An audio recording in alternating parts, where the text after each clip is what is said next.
ஆனால் கேரளா மாதிரி இடத்துல இப்படி தான் வரும்னு எதிர்பார்த்தது தான். அது மாதிரி வெஸ்ட் பெங்கால், அதே மாதிரி பஞ்சாப், எண்ணிக்கைகளில் பிரச்சனை வரலாம், எதிர்பார்த்தது தான். அது அப்படியே எதுவும் செய்ய முடியாதுன்னு தெரிஞ்சு இந்தியா கூட்டணி அமைக்கப்பட்டதா? முடிச்சிடறாங்க. பட் ஒரே விஷயம் வந்து நீங்கள் சொன்ன மாதிரி அப்படியே தெரிஞ்சுதான் அமைக்கப்பட்டதான்னு இல்லை, தெரிஞ்சுதான் அமைக்கப்பட்டது. Holidays nale adu nama GT Holidays da. GT Holidays, South India's #1 travel brand. You know you are special when you're with GT Holidays. தலைமுறைகளை தாண்டி தரத்துடன் மீண்டும் தனித்துவம் நிறைந்த கடை. இன்றைய தங்க சேமிப்பு நாளைய வாழ்வின் தித்திப்பு. G Rajam Chetty and sons jewellers, மேற்கராஜ் வீதி, காஞ்சிபுரம். ஓம்னு பிள்ளையார் சொல்லி போட்டு ஆரம்பித்த உடனேயே அந்த கூட்டணி ஆரம்பித்த உடனே எல்லாம் முடிஞ்சு போச்சுன்னு சொல்ல முடியாது. மாநில கட்சிகளின் வலிமையை காங்கிரஸ் புரிஞ்சுக்க மறுக்குதா? அப்படி இல்லைங்க. ஆமாங்க, அது காங்கிரஸ் மட்டும் தியாகம் பண்ண முடியாது. காங்கிரஸ் மட்டும் தான் வைத்த வழியா? எல்லா கட்சிக்கும் தான் வைத்த வழி இருக்கு. இயல்பாவே காங்கிரஸ் வந்து ஒரு பெரிய மனப்பான்மையோட பெரிய மனப்பான்மை இருந்தா திமுக 8 சீட் வாங்கிட்டு எப்படி 9 சீட் வாங்கிட்டு எப்படி காங்கிரஸ் நின்று இருக்கும்? அப்ப ஸ்டாலின் மாதிரி, அகிலேஷ் மாதிரி, மம்தாவையும் கெஜ்ரிவாலையும் இணைச்சு ஒவ்வொருத்தர் மனுஷனும் எல்லாரும் ஒரே ஸ்டாலின் மாதிரி எல்லா தலைவரும் இருக்க மாட்டாங்க, எல்லா அகிலேஷ் யாதவ் மாதிரி எல்லா தலைவரும் இருக்க மாட்டாங்க. இல்ல, நிதிஷ்குமார் ஒரு குற்றச்சாட்டு சொல்றாரு இல்லையா, அதாவது இந்தியா கூட்டணி அமைஞ்சுது ஆனா எந்த விதமான செயல்பாடுகளும் இல்லை. அவர் தான் கன்வீனர் அளவுக்கு வந்து பேசப்பட்டவர். அவர் என்ன செயல்பாடு பண்ணார்? பீகாரில் இருக்கிற நிதிஷ்குமார் முதலமைச்சரை மட்டும் நம்பி இல்லை இந்த இந்தியா கூட்டணி. பாஜக வலிமையா இருக்காங்க, அதுக்கு நிகராக காங்கிரஸ் கட்சியும் வலிமையா இருக்குன்னு உங்களால ஏன் சொல்ல முடியல? இல்லை, இருக்கிறதானே சொல்ல முடியும். இப்போ சிவகங்கையில் தொகுதியில் வந்து திமுக தான் போட்டியிடும்ன்ற மாதிரி 40லையும் போட்டியிடுன்னு கேட்கலாங்க, அது பிரச்சனை இல்லை.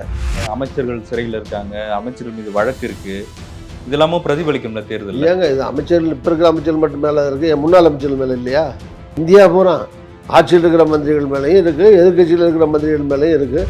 இப்போ நீங்க பாஜகவில் ஏற்கனவே இருந்தீங்க, இப்போ பாஜகவோட வளர்ச்சி எப்படி பார்க்குறீங்க? அண்ணாமலை அதை எப்படி வழிநடத்துறாரு? பாஜக நான் இருந்து 15 வருஷம் ஆச்சு. வீடு குடியுரிமையே 12 வருஷம் 10 வருஷம் மாறி இந்த வீட்டுக்கு வீடாக அந்த வீட்டில் குடியுரிமை வந்துருப்பாங்க. 100 நாளுக்குள்ளே என்ன வளர்ச்சி அடைஞ்சாங்கன்னு தெரிஞ்சிடும். அதனால் இப்போ ஜாதகம் கணிக்க வேண்டியதில்லை.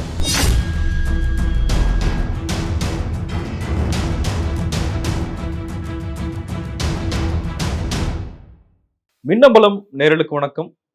இந்த நேர்காணலில் நாம் சந்திக்கிறப்பவர் தமிழ்நாடு காங்கிரஸ் கமிட்டியின் முன்னாள் தலைவரும் நாடாளுமன்ற உறுப்பினருமான திரு திருநாவுக்கரசர் அவர்கள். வணக்கம். வணக்கம். நாடாளுமன்ற தேர்தல் நெருங்கிட்டு இருக்கு. இந்த நேரத்தில் தமிழ்நாட்டில் திமுக தலைமையிலான கூட்டணியில் நீங்கள் இருக்கீங்க. அந்த தொகுதி பங்கீடு குறித்தான பேச்சுவார்த்தைகள்லாம் நடந்துகிட்டு இருக்கு. இன்று ஜனவரி 30 மகாத்மா காந்தி சுட்டு கொல்லப்பட்ட நாள். ஒரு மதவாத சக்தியால் சுட்டு கொல்லப்பட்ட நாள். மதவாத சக்திகளை அகற்றணும் அப்படின்னு சொல்லி இந்தியா கூட்டணி அமைஞ்சது. ஆனால் அந்த இந்தியா கூட்டணி வந்து இன்று ஒரு பெரிய பின்னடைவை சந்திச்சிருக்குது. வெஸ்ட் பெங்காலில் மம்தா பானர்ஜி தனித்து போட்டி அப்படின்னு அறிவிச்சாங்க. பஞ்சாப் மற்றும் ஹரியானாவில் அரவிந்த் கெஜ்ரிவால் தனித்து போட்டின்னு அறிவிச்சிருக்காங்க. இப்போ நிதிஷ்குமார் பாஜகவுடன் சேர்ந்து பீகாரில் மீண்டும் முதலமைச்சராக இருக்கிறாரு. இந்த சூழலில் காங்கிரஸ் கட்சி தான் இதற்கு காரணம், எல்லோரையும் ஒருங்கிணைக்க காங்கிரஸ் கட்சியை வந்து அதை செய்யலை அப்படின்னு சொல்ற குற்றச்சாட்டை எப்படி பார்க்குறீங்க? தேசத்தந்தை மகாத்மா காந்தி அவர்களுடைய நினைவு நாளில் தன் உடல் பொருள் ஆவி அனைத்தையும் அர்ப்பணித்து இந்திய மக்களுக்காகவே நாட்டுக்காகவே வாழ்ந்து தேசத்தந்தையாக கருதப்படுகிற அவரை போற்றுவோம். மகாத்மா காந்தி அவருடைய புகழ் என்னென்றைக்கும் உலக அளவிலே நிலைத்து நிற்கிறது. நீங்கள் சொன்ன மாதிரி தேர்தல் நெருங்கி கொண்டிருக்கிறது. இன்னும் சில நாட்களே உள்ளன. ஜனவரி 30 பிப்ரவரி 30க்குள்ளே அறிவிப்பெல்லாம் வந்துடும். மார்ச் 30க்குள்ளே எலெக்ஷன் இல்லை நாமினேஷன் எல்லாம் everything will be over withdrawal வரைக்கும். ஏப்ரல் 30க்குள்ளே தேர்தலே 5-6 கட்டமாக முடிஞ்சிடும்.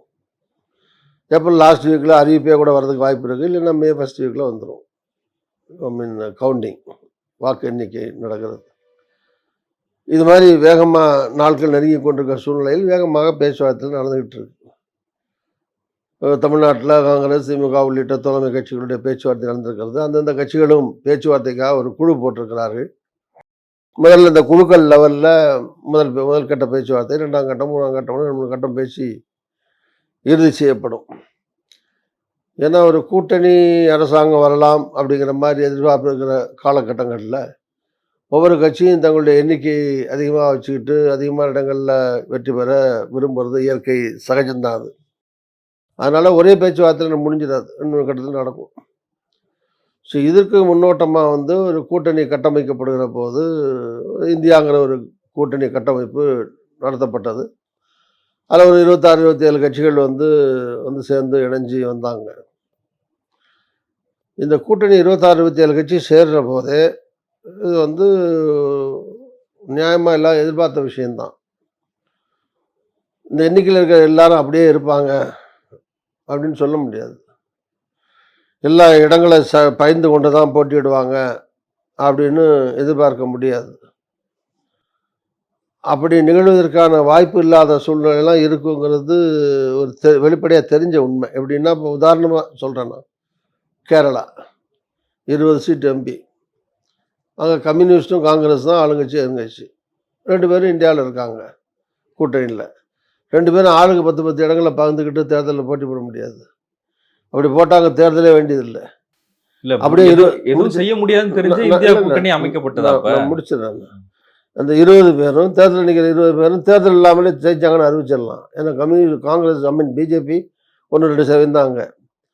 அப்போ 2 பேரும் தனித்தனி தான் நிற்பாங்க. தனித்தனியாக நின்று ஆளுக்கு 10 வரதா வச்சுக்குவோம். இல்லை காங்கிரஸ் 12, கம்யூனிஸ்ட் 8, ஏதோ ஒரே இஷ்யூவில் வர்றாங்க. பட் ஒரே விஷயம் வந்து நீங்கள் சொன்ன மாதிரி அப்படியே தெரிஞ்சு தான் அமைக்கப்பட்டதான்னு இல்லை, தெரிஞ்சு தான் அமைக்கப்பட்டது. எப்படின்னா, இது வந்து 2 கட்டமாக எடுத்துக்கணும். ஒன்று, தேர்தலுக்கு முன்னால் எல்லாம் இணைஞ்சே போட்டியிடுற கூட்டணி கட்சிகள். உதாரணமாக திமுக, காங்கிரஸ்.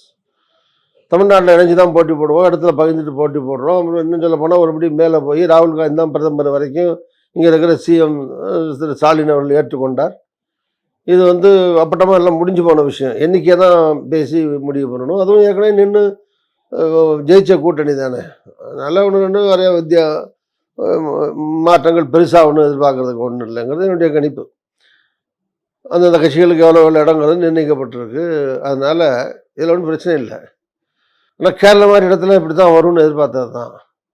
அது மாதிரி வெஸ்ட் பெங்கால், அதே மாதிரி பஞ்சாப், இந்த மாதிரி மாநிலங்களில் வந்து மம்தா பானர்ஜியோ அல்லது ஆம் ஆத்மியோ இந்த மாதிரி இருக்கிற கட்சிகளில் எண்ணிக்கைகளில் பிரச்சனை வரலாம், எதிர்பார்த்தது தான் அது. அவங்க கொடுக்குறதெல்லாம் ஏற்றுக்கிட்டு நிற்கிறதுக்கு காங்கிரஸும் ஒத்துக்கணும். அது காங்கிரஸ் கேட்குறதெல்லாம் கொடுக்கறதுக்கு அவங்களும் ஒத்துக்கணும். ஸோ பேச்சுவார்த்தை தான் அது முடிவாகும். ஓம்னு பிள்ளையார் சொல்லி போட்டு ஆரம்பித்த உடனேயே அந்த கூட்டணி ஆரம்பித்த உடனே எல்லாம் முடிஞ்சு போச்சுன்னு சொல்ல முடியாது. அடுத்தடுத்த கட்டமாக பேச்சுவார்த்தைகள் நடத்தி தான் அதை ஒரு இறுதி வடிவம் வர முடியும். இந்த மாநில கட்சிகளின் வலிமையை காங்கிரஸ் புரிஞ்சுக்க மறுக்குதா? அப்படி இல்லைங்க. மாநில கட்சிகள் வலிமையாக இருக்கிற மாநிலங்களில் காங்கிரஸ் கட்சி வந்து மாநில கட்சிகளை தான் அதிகமாக கொடுக்குறாங்க. உதாரணமாக காங்கிரஸ் அகில இந்திய கட்சி பெரிய கட்சி, அகில இந்திய லெவலில். தமிழ்நாட்டில் திமுக தான் பெரிய கட்சி. அதனால தான் திமுகவுக்கு அதிக இடங்கள் எடுத்துக்கிட்டு எங்களுக்கு கொடுக்குறாங்க. நாங்கள் குறைவான இடத்துல நிற்கிறோம்.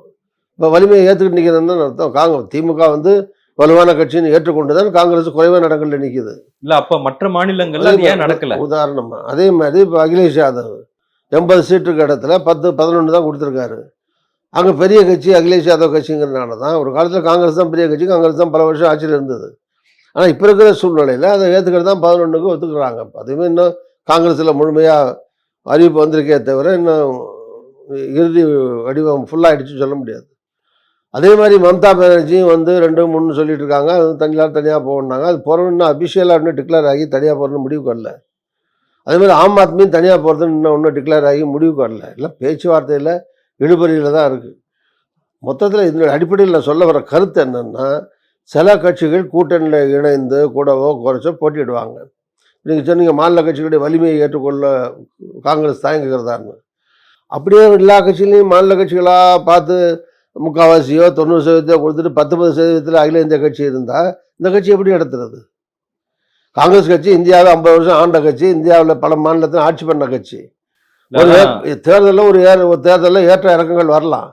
அதுக்காக இதுதான் எங்களுடைய ரியாலிட்டின்னு எல்லாத்துலேயும் மாநில கட்சிகளுக்கே பெரும்பான்மை கொடுத்துட்டு எல்லா மாநிலங்களையும் மாநில கட்சிக்கு பின்னாடி தான் நிற்போன்னு எல்லாரும் கொடுக்கறத வாங்கிக்கிட்டு அப்படியே ஒத்துக்கிட்டு 5 சீட்டுக்கும் 10 சீட்டுக்கும் நின்று 100%க்கு 100 சீட்டுக்கு போட்டி போட்டால் எப்படி ஆட்சிக்கு வர்றது? பெரிய கட்சியாக காங்கிரஸ் அதனுடைய உரிமை எப்போ நிலைநாட்டுறது? நீங்கள் சொல்கிற மாதிரி பாஜக ஆட்சி வீழ்த்தணும், பிரதமர் நரேந்திர மோடியை வீட்டுக்கு அனுப்பணும்னா இப்ப காங்கிரஸ் கட்சி ஒரு சமரசத்துக்கு ஆமாங்க, வரணும்ல? அது காங்கிரஸ் மட்டும் தியாகம் பண்ண முடியாது. காங்கிரஸ் மட்டும் தான் வைத்த வழியா? எல்லா கட்சிக்கும் தான் வைத்த வழி இருக்கு. மாநில கட்சி இயல்பாவே இல்ல, இல்ல. காங்கிரஸ் வந்து ஒரு ஒரு பெரிய நிமிஷம். அண்ணன் மனப்பான்மையோட இல்ல, ஒரு பெரிய அண்ணன் பண்ணையார்த்தனத்தோட இல்லைங்க. நடந்துக்குவாங்க. ஏங்க பெரிய என்ன மனப்பான்மை இருந்தால் திமுகவில் 8 சீட்டு வாங்கிட்டு எப்படி 9 சீட் வாங்கிட்டு எப்படி காங்கிரஸ் நின்று இருக்கும்? அகிலேஷ் கொடுக்குற 80 சீட்டில் 10 சீட்டு வாங்கிட்டு பெரிய என்ன மனப்பான்மை இருந்தால் எப்படி நிற்கும்? எங்களுக்கு 60 சீட்டில் 80 சீட்டில் 50 சீட்டு கொடுன்னு கேட்கணும். இல்ல அப்ப ஸ்டாலின் மாதிரி அகிலேஷ் மாதிரி மம்தாவையும் கெஜ்ரிவாலையும் இணைச்சுக்கிறது என்ன அது பிரச்சனை? சரி, ஒவ்வொருத்தர் மனுஷங்க எல்லாரும் ஒரே ஸ்டாலின் மாதிரி எல்லா தலைவரும் இருக்க மாட்டாங்க, இல்லை அகிலேஷ் யாதவ் மாதிரி எல்லா தலைவரும் இருக்க மாட்டாங்க. ஸோ தலைவர்களுக்கு தலைவர், கட்சிக்கு கட்சி வேறுபாடுகள் இருக்குது, வித்தியாசம் இருக்குது. எல்லாரையும் ஒரே திராசில் வச்சு இருக்க முடியாத. இல்ல நிதிஷ்குமார் ஒரு குற்றச்சாட்டு சொல்றாரு இல்லையா, அதாவது இந்தியா கூட்டணி அமைஞ்சுது ஆனா எந்த விதமான செயல்பாடுகளும் இல்ல. ஏங்க அவர் தான் கன்வீனர் அளவுக்கு வந்து பேசப்பட்டவர். அவர் என்ன செயல்பாடு பண்ணார்? அவர் என்ன முன்னெடுத்தார்? அவர் உள்ளே இருந்துகிட்டே வேறு கட்சியில் பேரம் பேசிக்கிட்டு இருந்தா என்ன? அதில் அவர் எப்படி இந்த குற்றச்சாட்டுலாம் சொல்லலாம்? அது நிரந்தரமாக இருந்தால் கூட பரவாயில்ல. அதை மேல் நடவடிக்கை அவர் என்ன எடுத்தார்? எத்தனை மாநிலத்துக்கு அவர் வந்து ஒரு கன்வீனராக எதிர்பார்த்த ஒருத்தர் இந்தியாவில் எத்தனை மாநிலங்களுக்கு சுற்றுப்பயணம் போனார்? எத்தனை அரசியல் கட்சி தலைவர்களை சந்தித்து இந்த கூட்டணியை வலுவாக்குறதுக்காக பேச்சுவார்த்தை நடத்தினார்? அங்கேயே அவர் பாட்டுக்கு படுத்துக்கிட்டு 45 எம்எல்ஏ வச்சுக்கிட்டு யாரோட சேர்ந்தா இப்போ 5 வருஷத்துக்கு சிஎம், 3 வருஷத்துக்குள்ள 3 தடவை சிஎம் பதவி ஏற்றுட்டார், 3 தடவை மாறி மாறி போய் முதலமைச்சர் ஆகிட்டார். இன்னும் 2 வருஷம் இருக்குது. அதுக்குள்ளே கூட பார்லிமெண்ட் முடித்த உடனே சட்டசபைக்கு முன்னால் இன்னொரு தடவை பதவி விலகி பதவி மாறி அகிலேஷோட கூட்டணி போட்டு கூட அடுத்த சிஎம்முக்கு முன்னாடி நிற்பார். இன்னும் 2 வருஷத்துக்குள்ள 2 வருடம் மாறுவார் இடையமா. ஸோ அவர் எப்படி இதை பற்றியெல்லாம் பேசுறதுக்கு என்ன? ஒரு ஜனநாயக ரீதியாக ஒரு தர்ம ரீதியாக இருக்கணும்ல, அவர் அப்படி இல்லையா அவர்? ஸோ அதனால் அவர் அப்படி இருக்க மாட்டாருன்றத நீங்க யூகிச்சிங்களா? காங்கிரஸ் ஜெகனே காக்கையே சொல்லியிருக்காரு, எங்கள் தலைவரே சொல்லியிருக்காரு, தகவல் கிடைச்சது அகிலேஷ் யாதவுக்கு அவங்களுக்கே தெரியும், நல்லுக்கே தெரியும் இவர் போயிடுவார்னு சொல்லி அப்படின்னு சொல்லியிருக்காரு. அதனால் இது வந்து பீகாரில் இருக்கிற நிதிஷ்குமார் முதலமைச்சரை மட்டும் நம்பி இல்லை இந்த இந்தியா கூட்டணி, அல்லது அவர் மட்டும் தேச அளவில் பெரிய மாற்றங்களை எல்லாம் கொண்டு வந்துட முடியாது. அவ்வளோ பெரிய தேசம் தழுவிய கட்சி அல்ல அவருடைய கட்சியும், இந்தியா பூரா இருக்கிற கட்சியும் கிடையாது. அந்த மாநிலத்திலேயே அவருக்கு 45 தான் இருக்குது எம்எல்ஏ, 235 எம்எல்ஏல அவர் வச்சிருக்கிறது 40-44 எம்எல்ஏ. ஒரு தடவை பிஜேபியில் சேர்ந்து முதலமைச்சர் ஆகிறாரு, இன்னொரு தடவை அகிலேஷோட கூட்டணி போட்டு முதலமைச்சர் ஆகிறாரு. அவங்களுக்கு வர முடியாதனால இவங்களை கிடைக்கிறதுக்கு அவங்களும், அவரை தோக்கடிக்கிறதுக்கு இவங்களும், இவரை வந்து துருப்பு சீட்டு மாதிரி ட்ரம்ப் கார்டு மாதிரி வச்சுக்கிட்டு இவரை பயன்படுத்தி அந்த மாற்றங்களை அங்கே பண்ணிட்டு இருக்காங்க. இல்ல ஆனா காங்கிரஸ் பீகார்ல ஃபீல்டே இல்லையே. காங்கிரஸ் விடுங்க, காங்கிரஸ் 18 எம்எல்ஏ இருக்குது. நான் சொல்கிறது பிஜேபியும் அகிலேஷ் யாதவும் 2 பேரும் தான் மாறி மாறி ஆட்சி அமைக்கிறாங்க. அவங்க ஆட்சிக்கு வரதில் வர முடியாது, ஒரு கட்சி இன்னொரு கட்சி ஒத்துக்காது. இப்போ நிதிஷ்குமார் இருக்கு ட்ரம்ப் மாதிரி அவர் 45 எம்எல்ஏ வச்சுக்கிட்டு அவர் கிங் மேக்கர் மாதிரி, அவரே கிங் மேக்கர் இல்லை, அவரே கிங் ஆகிக்கிறாரு. அதுக்கு காரணம் பிஜேபியை தோக்கி அடிக்கணும்னு அகிலேஷை தோக்கடி நல்ல தோக்கடிக்கணும்னு அவங்க மாறி மாறி அவங்களுக்கு கூட போட்டியில் இவர் இடையில குளிர்காயிறாரு, அவ்வளோதான். ஸோ அதனால் இது வந்து இந்த இந்தியாங்கிற கூட்டணி அந்த அமைப்புங்கிறது எதை முக்கியத்துவப்படுத்தினா பிஜேபியை அகற்ற வேண்டும், மோடியை அகற்ற வேண்டும், அதை நோக்கி நடக்கிறது. இவர் அதுக்காக கன்வீனராக வர ஆசைப்பட்டவர், அதுக்காக ஒரு கூட்டமைப்புகளை வந்தவர் பிஜேபியோட போய் சேர்ந்துக்கிட்டு போனார்னா அதை மக்கள் ஏற்றுக்கணும்ல. அவர் முதலமைச்சரை காப்பாற்றிக்கிறதுக்காக போயிருக்கலாம், மாநில மக்களுக்கு போகிறேன்னு சொல்லலாம். அந்த மாநில மக்கள் இவர் போனதுனாலே அப்படியே மக்கள் பூரா அப்படியே அவரோடவே போயிடுவாங்கன்னு சொல்ல முடியாது. ஸோ அவர் பிஜேபியோட சேர்ந்து ஆட்சி அமைச்சது மிச்சம் 2 வருஷம் ஆட்சியை வேணால் அவர் காப்பாற்றிக்கிறதுக்கு துணையாக இருந்திருக்கலாமே தவிர அங்கே இருக்கிற மாற்றங்களையோ எம்பி கூட வர்றதையோ அவர் தடுத்துருவார்னு சொல்ல முடியாது. மக்களை விரோதமாக கூட வாக்களிக்கலாம். இப்ப நீங்க சொல்ற மாதிரி நீங்க சொல்றீங்க ஒரு கூட்டணி ஆட்சி அமைய வாய்ப்பு இருக்கிறது அப்படின்னு சொல்றீங்க இல்லையா இப்ப மத்தியில. ஆனா இப்ப பாஜக வலிமையா இருக்காங்க, அதுக்கு நிகரா காங்கிரஸ் கட்சியும் வலிமையா இருக்குன்னு உங்களால ஏன் சொல்ல முடியல? இல்லை, இருக்கிறதானங்க சொல்ல முடியும். இன்னைக்கு இருக்க காங்கிரஸ் கட்சி பலமான கட்சி, இந்தியா பூரா 50 ஆண்டு 60 ஆண்டு ஆட்சியில் தொடர்ந்து இருந்த கட்சி, மாநிலத்தில் பல மாநிலத்திலையும் ஆட்சியில் இருந்த கட்சி. பல்வேறு சூழ்நிலைகள்னால சில மாநிலத்தில் ஆட்சியில் இருக்கும், சில இதில் எதிர்கட்சியாக இருக்கும், சில இதில் 3வது இடத்துல இருக்கும். ஸோ இப்படி இருக்கிற இன்றைய சூழ்நிலையில் 100 நாள் தேர்தல் இருக்கிற நேரத்தில் வச்சுக்கிட்டு நாங்கள் காங்கிரஸ், இப்போ நீங்களே நாங்கள் கூட சீட்டு கேட்டாலே பெரிய மனப்பான்மையில் காங்கிரஸ் செயல்படுதுன்னு கேட்குறீங்க. அப்படி சூழ்நிலையில் நாங்கள் தனிச்சு நிற்கணும், தனிப்பெரும்பான்மை வரணும், ஸோ இந்த இந்தியா கூட்டணியில் எங்களுக்கு 400 இடம் கொடுத்துருங்க, 350 இடம் கொடுத்துருங்க, மிச்சத்தை நீங்கள் எல்லாம் பகிர்ந்துங்கன்னு சொன்னால் எத்தனை கட்சி ஒத்துக்குவாங்க? ஸோ இருக்கிற யதார்த்தத்தின் அடிப்படையில் நீங்கள் சொன்ன மாதிரி இந்த குறைவோ கூடவோ ஒரு ஒரு நோக்கத்துக்காக, லட்சியத்துக்காக, கொள்கைக்காக 10 வருஷத்தில் மக்கள் இந்தியாவில் பாதிக்கப்பட்டிருக்காங்க. வேலை வாய்ப்பு கிடைக்கல, தொழில் பெருக்கம் இல்லை. ஸோ மோடி சொல்கிறதெல்லாம் வீட்டுக்கு ஒருத்தருக்கு வேலை தரேன்னாரு, ஆளுக்கு ஒருத்தருக்கு வேலை தரேன்னாரு, வீடு தரேன்னாரு, 15 லட்சம் வங்கியில் போடுறேன்னாரு. இந்த மாதிரி நாடு வந்து பணக்கார நாடு, ஏழை நாடுன்னு மாறிக்கிட்டு இருக்கு. பணக்காரன் ஆகிட்டு இருக்காங்க, ஏழைகள் ஏழை ஆகிட்டு இருக்காங்க. ஸோ வெறும் புள்ளி உரம் வயிற்றுக்கு சோறு போடாது. ஸோ புள்ளி உரத்தால் இந்தியா வந்து உலக அளவில் 1 இருக்குது 2 இருக்குன்னு சொல்லி பிரயோஜனம் இல்லை. கிராமங்களில் இருக்கிற மக்கள்கிட்ட என்ன 10 வருஷத்தில் என்ன முன்னேற்றம் வந்திருக்கு? இப்போ தமிழ்நாட்டில் எத்தனை தொழிற்சாலை இந்த 10 வருஷத்தில் புது தொழிற்சாலை வந்திருக்கு? ஸோ இதுக்கு மோடி எவ்வளோக்கு ரெஸ்பான்சிபிளாக இருந்திருக்காரு? அவருடைய முதலீடு என்ன? ஸோ அதனால எத்தனை பேருக்கு வேலை வாய்ப்பு கொடுத்துருக்காரு? ஸோ இதெல்லாம் முக்கியம் இல்லையா? நேத்து கூட கவர்னர் சொல்லியிருக்காரு இல்லையா, பிரதமர் வீடு கட்டும் திட்டத்தின் கீழே வந்து சரியா தமிழ்நாடு அரசு செயல்படலை அப்படின்னு. ஏங்க இது இவரை விடுங்க. இவர் வந்து அரசாங்கத்துக்கு எதிராக பேசுறதுக்காகவே கொண்டு வரப்பட்டவர். அவர் பேசிகிட்டு இருக்காரு. சரி, தமிழ்நாட்டில் இந்த திமுக அரசாங்கம் வந்து 2 வருஷத்தில் எதுக்கு முந்தி இவங்களுக்கு கூட்டணியில் இருந்த அரசாங்கம் தானே இருந்தார். அப்போ எத்தனை வீடு கட்டியிருக்காங்க? இப்போ திமுக வந்து 2 வருஷம் ஆச்சு. இவர் வந்து இதுக்கு முந்தைய வந்துட்டார், அதிமுக இருக்கும்போதே வந்துட்டார். அதிமுக கூட்டணியில் இருந்தது உங்களோட. அந்த கூட்டணியை பயன்படுத்திட்டு எத்தனை லட்சம் வீடு, எத்தனை கோடி வீடு கட்டி கொடுத்துருக்காரு, எத்தனை கோடி பேருக்கு வேலை தமிழ்நாட்டில் கொடுத்தாங்க பிஜேபி. ஸோ அதனால் இது வந்து இது அடுத்தால குறை சொல்கிறக்கா சரி, தமிழ்நாடை விட்டுருங்க. இந்தியாவில் மற்ற மாநிலத்திலாம் தேனாரும் பாலாரும் ஒன்றா ஏன் எல்லா கட்சியும் வெளியே வராங்க, மாநில கட்சியெல்லாம்? ஸோ அதனால் மக்களுக்கு நன்மை நடக்கலை. 10 வருஷத்தில் இந்த ஆட்சி மாற்றப்படணுங்கிற அந்த நோக்கத்துக்காக, மோடி மாற்றப்படணுங்கிற நோக்கத்துக்காக அமைக்கப்பட்ட ஒரு கூட்டணி. ஸோ அதானே தவிர இதில் வந்து எல்லாரும் அந்த மனோபாவத்தோடு இருந்தால் தான் கூட்டணி தொடர்ந்து நடக்கும், பண்ண முடியும். இப்போ தமிழ்நாட்டை பொறுத்த வரைக்கும் அந்த கூட்டணி பேச்சுவார்த்தை ரொம்ப சுமூகமாக நடக்குதா? இப்போ போன முறை மாதிரியே 9 இடங்கள் தான், ஆனால் தொகுதிகள் மாற்றப்படலாம்னு பேசப்படுது. பேச்சுவார்த்தைக்கு ஒரு குழு போட்டிருக்காங்க. காங்கிரஸ்ல இருந்து திமுகலையும் ஒரு குழு போட்டிருக்காங்க. 2 குழுவும் பேசிகிட்டு இருக்காங்க. 2 குழு முதல் கட்ட பேச்சுவார்த்தை, அதுவும் 40 நிமிஷம் தான். அதில் டீ குடிக்கிறதே 15 நிமிஷம் போயிருக்கும்.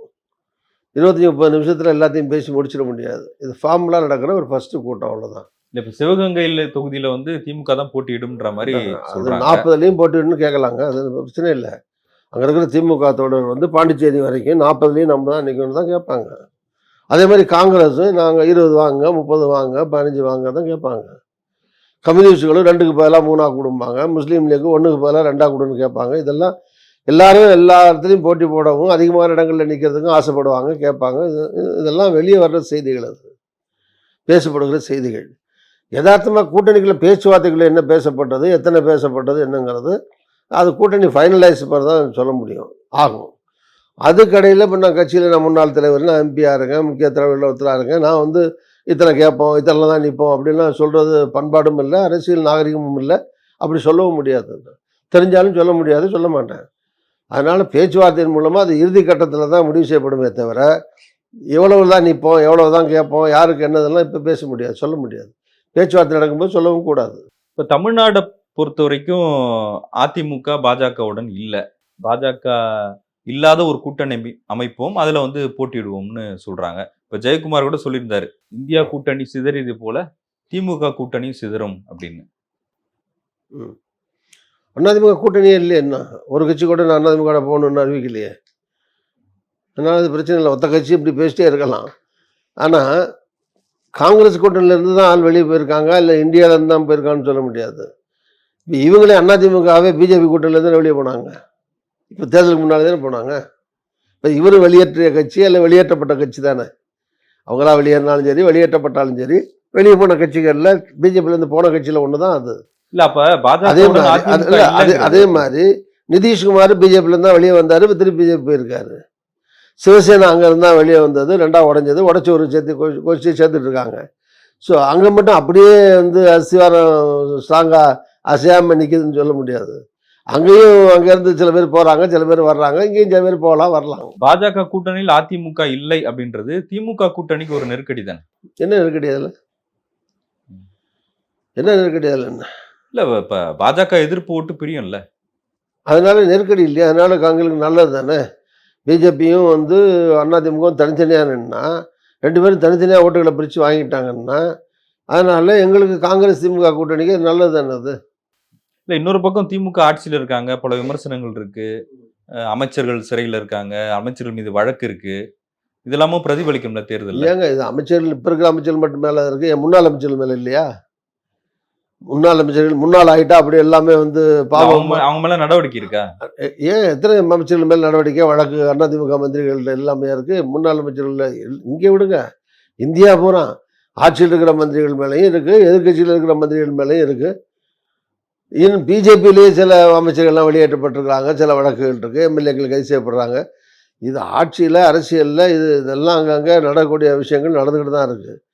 அதனால இது விமர்சனங்கள் வந்தால் விமர்சனத்தில் சம்மந்தப்பட்டவங்க சட்ட ரீதியான நடவடிக்கையில் அவங்க வந்து பதில் காணணும், சட்ட ரீதியான பதில்களை அவங்க சொல்லுவாங்க. இதெல்லாம் அரசியலில்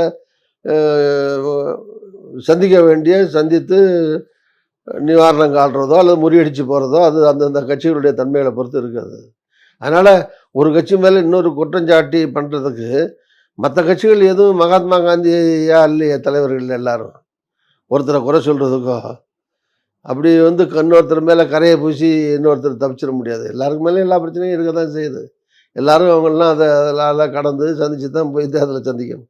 அரசியல் இதெல்லாம் சாதாரணம்னு சொல்றீங்களா? சாதாரணம் இல்லை, அது அரசியலில் துர்பாக்கியவசமாக நடக்கிற விஷயங்களா இருக்குது. சாதாரணம் எப்படி சொல்ல முடியும்? சாதாரணம் இல்லை, அது அசாதாரணம் தானது தான். இப்ப நீங்க பாஜகவுல ஏற்கனவே இருந்தீங்க, இப்ப பாஜகவோட வளர்ச்சி எப்படி பாக்குறீங்க? அண்ணாமலை அதை எப்படி வழிநடத்துறாரு? பாஜக நான் இருந்து 15 வருஷம் ஆச்சு. என்ன வீடு குடியுரிமையே 12 வருஷம் 10 வருஷம் மாறி வீட்டுக்கு போய்ட்டா அந்த வீட்டில் குடியுரிமை வந்துருப்பாங்க. அதனால் 15-16 வருஷம் ஆச்சு நான் பிஜேபியிலேருந்து காங்கிரஸில் சேர்ந்து. அதனால் அப்போதைய நிலைமை வேறு. அப்போ இருக்கிற வாஜ்பாய் இருந்தார், அந்த மாதிரி இருந்தாங்க, அவங்க நிலைமை வேறு. வாஜ்பாய் ஒரு பெரிய தலைவர். அவர் நான் பிஜேபியில் இருந்த காலத்தில் வாஜ்பாயோடு தான் நான் நெருக்கமாக இருந்தேன். ஸோ வாஜ்பாய் எல்லா மக்களாலும் எல்லா மதத்தாலுமே மதிக்கப்பட்டவர். வாஜ்பாய் தொப்பி போட்டுக்கிட்டு முஸ்லீம் மதத்தில் உட்காந்து கூட்டங்களில் பேசி இருந்திருக்காரு. இப்போ மோடி ஒரு வெள்ளை தொப்பி போட்டு முஸ்லீம் மத்தியில் உட்காந்து பேசுவாரா? பேச மாட்டார். ஸோ வாஜ்பாய் வேறு, மோடி வேறு. அதனால் சித்தாந்த ரீதியாக நிறையா மாறி இருக்குது, கொள்கை ரீதியாக மாறி இருக்குது, தலைமை மாறி இருக்குது, தலைவர்களுடைய பண்புகள் வித்தியாசம் இருக்குது. அதனால் எக்ஸாக்ட்லி அப்போ இருந்த தலைவர்கள் வேறு, இப்போ இருக்கிற தலைமைகள் வேறு. வாஜ்பாய் காலத்தில் இருந்த யாருமே இல்லையே, ராஜ்நாத் சிங் தவிர ஒருத்தர் கூட அங்கே இப்போ கிடையாது. ஒருத்தர் 2 பேர் தான் இருக்காங்க. பாக்கி இருக்கிற மந்திரி சபையில் கூட வாஜ்பாய் காலத்து மந்திரிகளோ வாஜ்பாய்க்கு பழக்கமானவங்களோ, இன்னும் சொல்ல போனால் வாஜ்பாய்க்கு சொந்தக்காரங்களையே மாற்றிட்டாங்க. நிறைய பேர் மந்திரி சபையில் கிடையாதுங்க. வட மாநிலங்களில் மத்திய பிரதேசத்தில் வாஜ்பாய் ரிலேட்டிவ்லாம் இருந்தாங்க மந்திரியா, ஒரு சில பேர். அவங்களும் யாருமே கிடையாது. இப்போ அது இவர் மோடி சகாப்தம் இது, அதுவும் அமித்ஷா சகாப்தம் இது. அவங்களுக்கு வேண்டிய ஆளுகள் தான் எல்லா கட்சி தலைவராக இருக்கட்டும் மந்திரிகளாக இருக்கட்டும் வந்திருக்காங்க. ஸோ அவர் மோடியை அமித்ஷா முன்னிலைப்படுத்தி தான் அந்த கட்சி இப்போ போயிட்டுருக்கு. தமிழ்நாட்டை பொறுத்த வரைக்கும் அண்ணாமலை நடைப்பயணம் போகிறாரு, பாஜக பெரிய வளர்ச்சி அடைஞ்சிருக்குன்னு சொல்கிறாங்க, பாஜக சொல்கிறாங்க. இல்லைங்க, ரொம்ப நாள் கூட கிடையாது, இன்னும் 100 நாள் கூட கிடையாது. அதுக்குள்ளே தெரிஞ்சிடுமே, 100 நாளுக்குள்ளே என்ன வளர்ச்சி அடைஞ்சாங்கன்னு தெரிஞ்சிடும். அதனால் இப்போ ஜாதகம் கணிக்க வேண்டியதில்லை. ஆனால் அரசியல் ரீதியாக என்ன நீங்கள் கேட்டிங்கன்னா, ஆட்சியில் இருக்கிறதுனால கொஞ்சம் ஊடகங்கள் மூலமாக பத்திரிகைகள் மூலமாக நிறையா செலவு பண்ணுறாங்க, விளம்பரம் பண்ணுறாங்க. பத்திரிகைகள், டிவிகள், தொலைக்காட்சி எல்லாத்துலேயும் அதிகமான செய்திகள் விளம்பரங்கள் வரும்போது அது கட்சி லைவாக இருக்க மாதிரி தோணும். இவர் அங்கே போகிறாரு, நடக்கிறாரு. இப்போ நடக்கிற பயணமெல்லாம் ராகுல் காந்தி மாதிரி லட்சக்கணக்கில் பின்னாடி மக்கள் போகிறாங்கன்னு சொல்ல முடியுமா? 4000 கிலோமீட்டர் நடந்தார், இப்போ 6000 கிலோமீட்டர் நடக்கிறாரு. குழந்தைகள்லேருந்து முதியோர் வரை எல்லாத்திலும் மக்கள்கிட்ட நீஞ்சி போகிறாரு.